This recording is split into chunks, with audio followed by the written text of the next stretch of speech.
Good morning, beautiful spirit. Welcome back. Rector Arundel here with Abel Spirit to Me, and I am Abel. Soham, Hansaha, Swāhā. We have reached a very big chapter, chapter 7. Where do I start? Daily practice. You could also call it energy cultivation. Now, this is a big chapter in more than one way. Number one, has a lot of big topics, and number two, it's long. So I am going to be doing at least 2, maybe 3 videos on this chapter. If this is the first video that you've joined, I am reading the book On the Path, An Energetic Approach to Enlightenment by Rector Arundel. And this may be the perfect chapter for you to start, but if any concepts are confusing, I do encourage you to go back and listen to or read the chapters before now, so that what I'm saying makes more sense. Let's go ahead and dive right in. Where do I start? There are many opinions here as well. Some would say the best thing you can do begin meditating right now, and you will probably find this very difficult. Now, there are many conflicting opinions on this. One certain guru has said that forcing yourself to meditate is like forcing yourself to run a marathon when you do not run at all.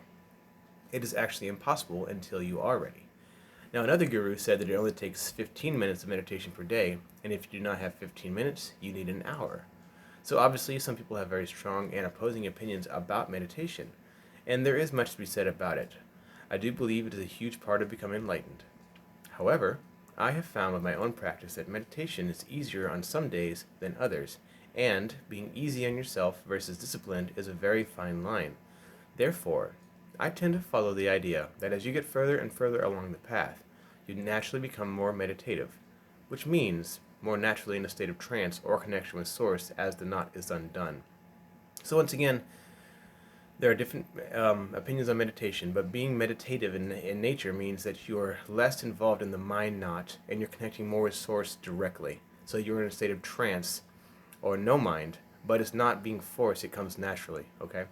So meditation actually becomes fun, and many spiritual experiences only occur while meditating or immediately after. And yoga is actually a systematic approach to getting yourself ready for true meditation. So people think that they do yoga and it helps them become healthy. It does because it helps to break blockages and to detox your organs. But the purpose of yoga originally was to undo the mind knot, undo the energy blockages, and become more meditative naturally. So that after you do yoga, you can have a nice, very comfortable meditation. Now, I will share with you many of my practices to actually make true meditation a possibility for you without the many frustrations and questions that most have about the practice. Now, I do not do the classic yoga that you see in gyms around the United States. However, occasionally I will do certain yoga poses for certain blockages that I feel, and I can talk about that if you wish. Now, first, a good starting point is not meditation. A good starting point is starting some energy building practices today, energy cultivation. So we will begin untying this mind knot and building energy simultaneously. I encourage you to try to incorporate these recommendations in your life starting today or tomorrow by scheduling time for the practices as well as putting your reminders in your day all day. We must remember that the point is to preserve energy. It is common in Buddhism to do mindful activities, and we touched on this already. It means to focus on what you're doing while you're doing it. For example, while washing dishes, focus on the sensation of the water and the sound of the dishes. And they also do other meditations like walking meditation. Now, these things I actually do not care for. I'm simply putting them here in the book as examples of how certain religions are trying to get to the same exact thing. Patanjali is a well-known Hindu philosopher that said that controlling your mind is easiest to accomplish by controlling your body first. Now, that touches on going from subtle to emotional, from solid to emotional to subtle and then into consciousness only. That's what the 8 steps of yoga is about. That's what Patanjali was teaching. So this is where sitting for long periods of meditation in pranayama first came about. And there is actually more to both practices, really, a lot more. Forcing yourself to sit without moving for a long period of time is one method of controlling your ego. And pranayama teaches you to control prana and energy and build it and send it up the pathway as well. However, let us make this more modern. Okay, so number 1. Stop moving your body whenever you can think about it. Now, this is kind of the same as meditation as far as remaining still, but I'm talking about during your day. Throughout the day, you move your body an amazing amount. It is actually astounding how many times you touch your own face in 1 minute. Have you ever checked out? It's like 9 times a minute. Now you shake your legs, you shift your weight while standing, you tap your fingers or hands. Try to stop moving completely as much as possible when you do not need to. And when you do this, you can literally and tangibly feel energy pulsating throughout your body. That is your light body starting to build up energy. The temptation to move becomes incredible. Now, I'm not saying that you shouldn't scratch an itch, etc., like they do in meditations. Just try not to move unless needed. When you feel the energy building up, you can recognize that this, once again, is the light body. You are automatically preserving a lot of energy when still. In addition, you can use this intentional additional awareness to remind yourself of other practices like 1A. Along with this huge principle is not reacting outwardly to emotions caused by situations. Another term is being stoic. I love stoicism, it's great. Remember that emotions are highly charged. Your goal is to save all of this energy. Try to hold back laughter, tears, angry lashing out, any quick reflex reactions, and any other emotional pre-existing reaction. You're not ignoring these emotions. You are dwelling on them internally, and more so than ever before, to use them for the correct purpose. Don't waste the energy by letting it out of yourself. This may actually be the most important step. Especially try to remain as physically still as possible when an emotion comes about. Now, there's a great book called Practicing the Power of Now by Eckhart Tolle, and he touches on this very much throughout the whole book. So, if you're interested in that, it's a great recommendation. Okay, number 2, mantras. Mantras are big.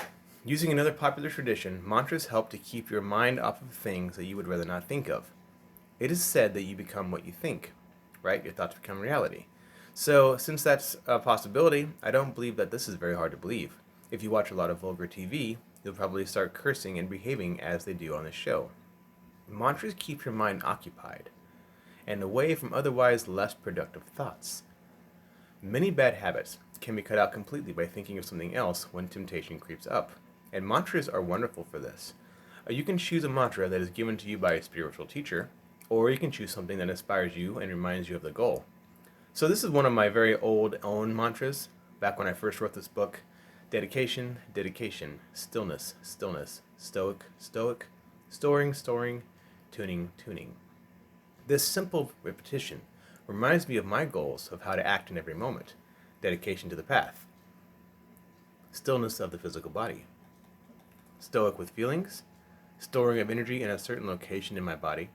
And tuning that stored energy to reflect what I want to experience, bringing more of that into my life, right? I say this mantra and a lot of other mantras almost all day, constantly. And there are other aspects of mantras as well that I will cover in a bit. Number 3. Now this could be the end-all be-all, what changes your whole game. Cutting out energy drainers and distorting substances. This can be quite the challenge. I personally had to quit smoking cigarettes and regularly drinking alcohol. Smoking is incredibly addictive, as everyone knows. It stimulates your nerves artificially and makes you less sensitive to the subtle energies around you. If your goal is to notice and absorb energy, you have to be able to sense it. And smoking makes it difficult to sense. Now, alcohol is actually a huge energy blocker. Alcohol not only prevents the energy from growing to higher and higher amounts, it also has the unique ability to make you forget your real goal. You can be easily, completely content in watching TV, etc., or maybe you're telling yourself you're going to fast and you talk yourself into eating some chips, right? With alcohol, you can talk yourself into anything. Now, it makes Maya seem artificially blissful. However, time just goes so quickly and you have accomplished no energy accumulation. Additionally, you are more likely to react physically to emotions and release energy as well. I also find that it makes me easier to talk myself into other bad habits, as I just mentioned. You may even waste entire days away. Not to mention hangovers, upset stomach, etc. Now, marijuana, that's a whole another ballgame. It's actually quite wonderful at slowing you down and making you appreciate the moment. And arguments could be made in regard to all different classes of drugs, DMT, etc. However, all of these substances give you a temporary high that is unnatural. You always want the feeling again once it fades, and you always need more in order to achieve it. That is why substances are so addictive and so difficult to give up. Once you stop them, however, you will find the energy rising so steadily and consistently that your down, or your default energy level, will become higher and higher and more stable. You're raising your frequency. Now, it actually becomes quite tangible, and you begin to feel the energy and vibrations throughout the day. This is a natural result of letting your body's hormones and nerves return to their normal state. In fact, this may be the most wonderful decision of your life. It will be difficult at first, no denying that. It will also be rewarding very quickly, but you have to do it for the right reasons. Nothing done for the wrong reasons will last.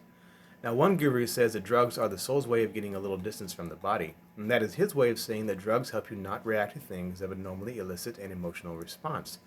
This means the energy is dissipated instead of felt and built, right? If feeling your emotions as strongly as possible and not reacting to them is the goal, and it is, then drugs are working against you. And it is for this reason that some religions don't even permit caffeine. Caffeine does affect your nerves as well, but I wouldn't really worry about it if you do the other substances I mentioned. One spiritual teacher I know says that caffeine helps you to notice feelings even more. So if the feelings are too difficult to handle, then you may find yourself escaping by doing drugs or reacting physically. You have to take small steps, one at a time, that you can actually handle and stick with. And I'm not saying you can never enjoy these substances again. What I am saying is that you must recognize how often you're doing them and if they are distracting you from the real goal. I was doing them every day, so I had to stop. You must figure out where your energy is going. And next one is a biggie, but this video is long enough, so we're going to stop and continue. Thank you for watching. Have a great day. You know I will.